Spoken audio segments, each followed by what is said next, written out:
In BioShock, Tenenbaum, the character Tenenbaum, was sort of exploring the work that was going on in DNA at the time. You know, the work that Crick and Watson were doing. And she was building upon that, and that, you know, a very radical enhancement of that work was done by Tenenbaum and Sue Chong, and you get the world of plasmids that make the original BioShock. Elizabeth's not a scientist, but she has the ability to interact with the kind of science that was being done in this period, the kind of science that was being done by Einstein, the kind of science that was being done by Heisenberg. All this sort of the world of physics that's being explored, you know, around the turn of the century, and how the science, in the same way Crick and Watson were opening our eyes up to what was inside our body, these scientists, Einstein and Heisenberg and Max Planck, were opening our eyes to what existed around the universe.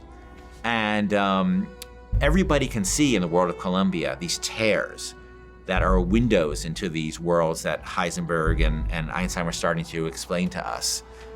Elizabeth can actually reach into those worlds and manipulate them. And that's what that's what you're seeing her do in the world. And that becomes this great game system we call the tears in BioShock Infinite, where you'll be in a space and you'll see a window where you see a skyline that doesn't exist in the Columbia that Booker is in. You'll see a turret maybe that doesn't exist in the Columbia that Booker exists in.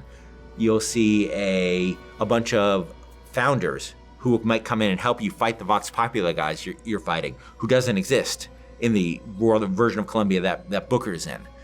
And Elizabeth is essentially saying to you is, I can bring one of these three in for you, Booker. Which one do you want me to bring in? And that's up to the player. I think I can help. Just tell me which one you want. That one, now! We're gonna have all these tools that player has that the player can access via Elizabeth that is gonna make everybody's play experience different. And that's what we always want with BioShock. We want the way I play it, the way you play it, the way he plays it to be different. And that's Elizabeth's ability to manipulate terrorists is just another great way to do that.